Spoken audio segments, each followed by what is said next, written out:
गणेशोत्सवाच्या कुठच्या तरी बिल्डिंग मधून बघतात बोलतात. लक्ष आहे जसं बँड्राच्या सगळ्या प्लॉट्सवर लक्ष असतं, त्याच्यावर मी येणारच आहे नंतर. पण जे मी सांगितलं ना की ही लढाई जी आहे ती आज सुरुवात केलेली आहे. ह्याच्याहून फार मोठा मुंबईकर वर्ग हा रस्त्यावर उतरून आपल्या मोकळ्या मैदानांसाठी लढणार आहे. आज इथून आम्ही सुरुवात केलेली आहे. जर इथे थांबायला लावलं नाही आम्हाला तर मुंबई महानगरपालिकेच्या चौकात येऊन आम्ही सगळे बसू आणि जोपर्यंत आमची मैदानं परत मिळत नाही आम्ही तिथून हलणार नाही. कितीही वेळ लागला तरी आम्ही तिथून हलणार नाही. कारण जसं आज इथे कन्व्हेन्शन सेंटर तुम्ही करत आहात, इथे रंगशारदाला तुम्ही नोटीस दिलेली आहे, ते पण तुम्हाला ढापायचंच आहे. तुमच्या घरातले जे आहेत ईडी वाले त्यांनी नोटीस पाठवली, ठीक आहे, जरा कोणा नोटीस पाठवायचे करा ना, मोकळं मैदान ते पण करा, महापालिकेला द्या, जे काही करायचंय. पण सगळीकडे भूखंड भूखंड भूखंड. पाली हिलमध्ये देखील, इथे मला परवा ALMचे सगळे लोक बँड्राचे आलेले ते सांगत होते, पाली हिलमध्ये पण एक मोकळं मैदान होतं, तिथे पण जनतेचा पैसा डीपीसीचा पैसा वापरून तिथे कंटेम्प्ट ऑफ कोर्ट करून तिथे आता बांधकाम सुरू केलेलं आहे. तो लढा पण देणार आहे आम्ही, तिथे पण येणार होतो आम्ही. विंग्सच्या बाजूला इथे भूखंड घेतलेला आहे. हा विंग्सचा पण भूखंड हा फक्त मॅनेजमेंट आणि सिक्युरिटीसाठी दिला होता. विंग्स मध्ये किती लोक जातात तिथे खेळायला? पैसे द्यायला लागतात ना. किती द्यायला लागतात?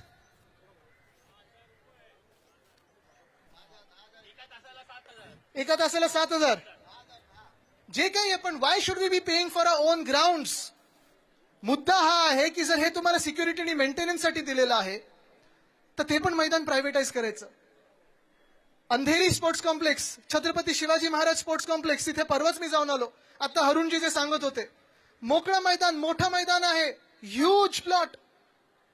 आपली मुंबई महानगरपालिकेत सत्ता असताना आपण तिथे ते मैदान स्वच्छ करून घेतलं. त्यावेळी 550 कोटी मला वाटतं जवळपास तिकडचं सगळी ती व्हॅल्यू होती. ते मैदान स्वच्छ केलं आणि सगळ्यांना खेळण्यासाठी मोकळं मैदान केलं. तिथे क्रिकेटचं ग्राउंड केलं, वॉकिंग ट्रॅक केलं, सायकलिंग ट्रॅक केला, तिथे टेनिसचं पण कोर्ट आहे. आणि मी पर्यावरण मंत्री असताना तिथे आपण अर्बन फॉरेस्ट केलं होतं. पण आता काय करतात तिथे? अंधेरीचा प्लॉट आता जवळपास 950 कोटीचा प्लॉट आहे. तो प्लॉट एका ट्रस्टला दिलेला आहे. तो प्लॉट 21 लाख पर इयर ह्या किमतीला एका ट्रस्टला दिलेला आहे. म्हणजे तिथून पण मुंबईकर आता नॉट अलाउड झालेले आहेत.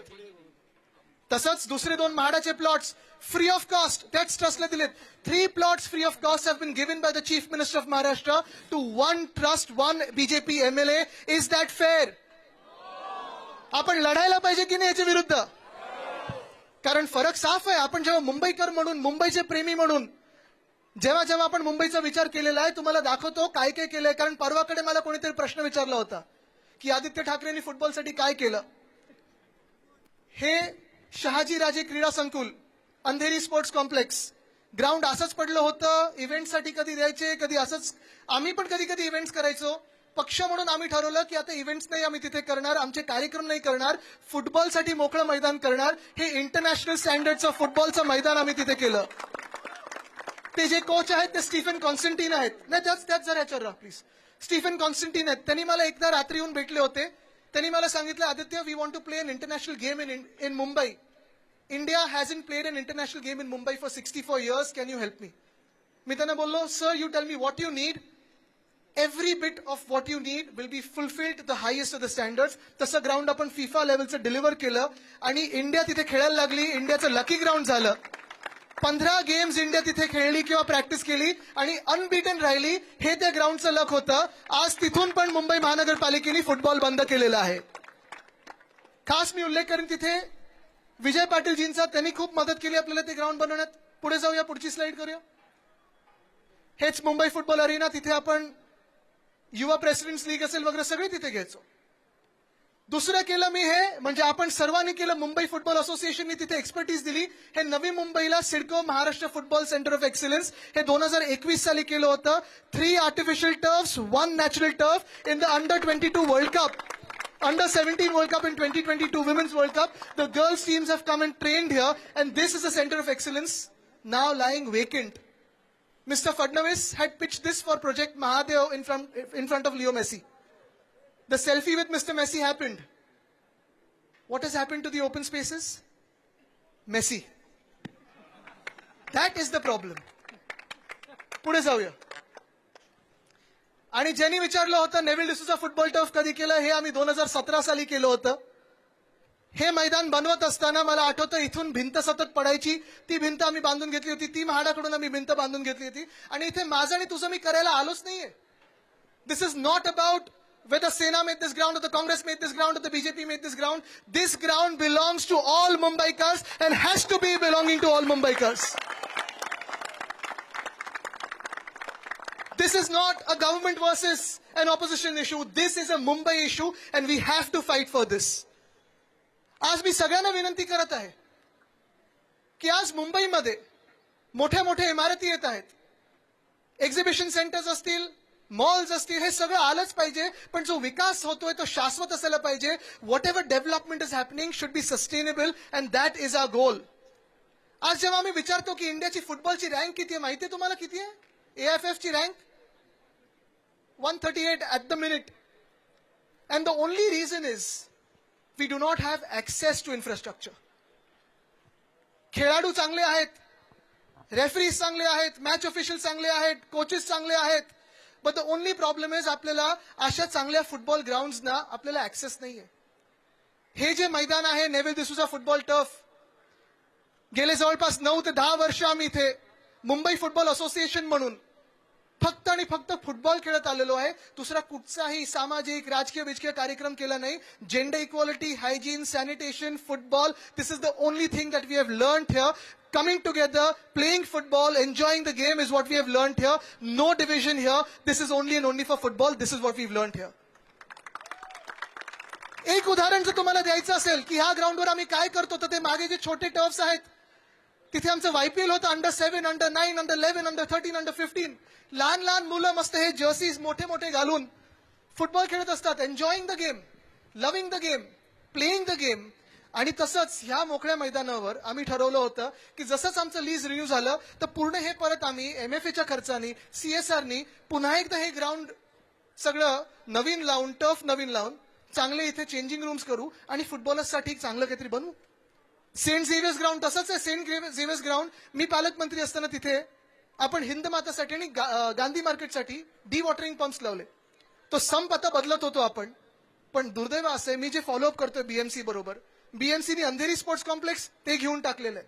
सेंट झेवियर्स ग्राउंड ते देखील त्याला तयार नाहीये. आम्ही तिथे लढा चालू आहे, आमचं त्यांच्याबरोबर बोलणं चालू आहे. पण तिथे देखील दुर्दैवाने आम्ही राजकीय करत नाही, पण भाजपचेच आमदार नडतायत आणि तिकडचं ग्राउंड देखील घेऊन कुठच्या तरी संस्थेला देण्याचं पाहतायत. मुद्दा हा आहे की मुख्यमंत्री महोदय, आज मी तुम्हाला थेट सवाल करत आहे. तुम्ही आज सकाळी कुठेतरी जेनझी बरोबर बोलत होतात असं मी ऐकलं आणि त्याच्यात मुख्यमंत्री बोललेत की निश्चित बच्चों ने स्क्रीन से ज्यादा मैदान में होना चाहिए, असं फडणवीस साहेब बोललेत. अहो मुख्यमंत्री महोदय, स्क्रीन्सवर नसायला पाहिजे आणि मैदानात असायला पाहिजे. मैदानात तुम्ही ठेवताय कुठे? ही मागची SRA तुमच्या मित्राच्या घशात टाकलेली आहे. बाजूचा प्लॉट तुमच्या आमदारच्या घशात टाकलेला आहे. अंधेरी आणि जुहू मधले 3 प्लॉट्स भाजपचे आमदार असून पण तुम्ही त्यांच्या भाजपच्याच आमदाराच्या घशात दुसरे टाकलेलं आहे. सगळे तिथे विरोध करतात, तिकडचे ALMs विरोध करतात, ते देखील कोर्टात गेलेत, पण तिथे पण विरोध होत आहे. आणि काल परवाकडे मी मुलुंडला जाऊन आलो.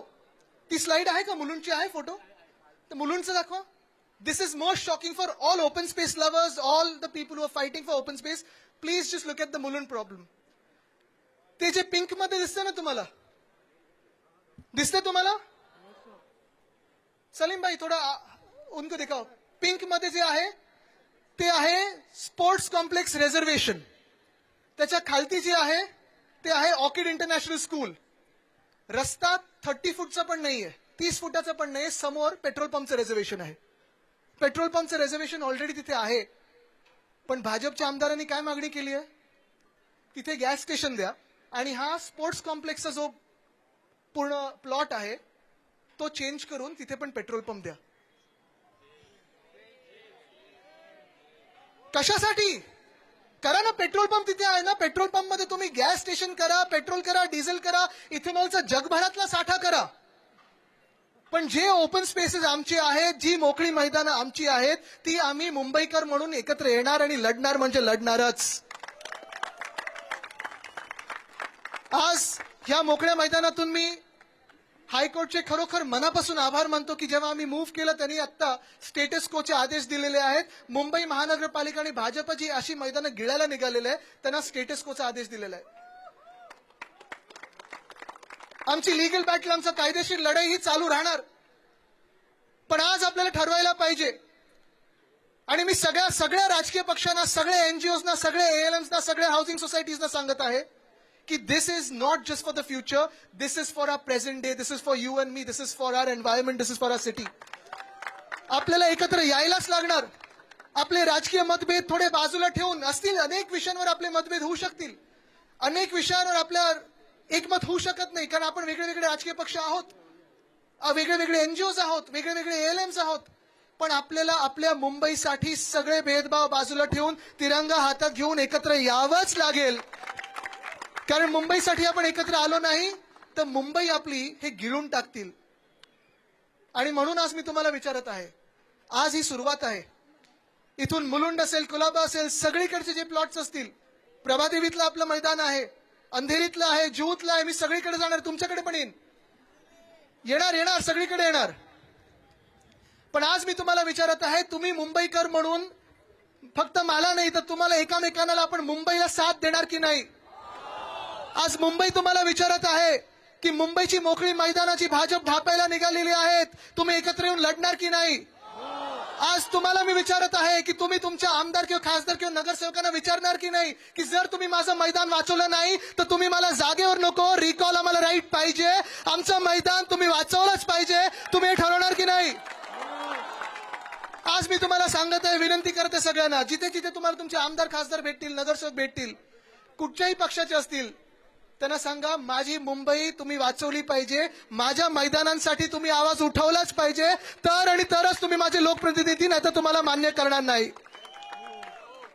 आज इथून जी सुरुवात करत आहे, ह्या प्रोटेस्टला आपण एक नाव दिलंय, माहितीये काय? Red card prostate. आहेत रेड कार्ड सगळ्यांकडे? तर चला मग आपण सगळ्यांनी मिळून इथे अनेक आमदार खासदार आले, यावरती अरविंदजी या, सगळे वेगळे वेगळे पक्षाचे आले, राजाजी या ऊपर, अरुणजी या, सगळे फुटबॉलर्स वरती या प्लीज, फुटबॉल असोसिएशन पुढे या. सगळे मिळून रेड कार्ड दाखवायचं आपल्याला या सरकारला. सगळ्यांनी Are you ready to fight? घ्यायचे आणि Are you ready to win? आपल्या क्रीडा विरोधीची सरकार दाखवायचंय आपल्याला. Ready to win? धन्यवाद. जय हिंद, जय महाराष्ट्र, वंदे मातरम.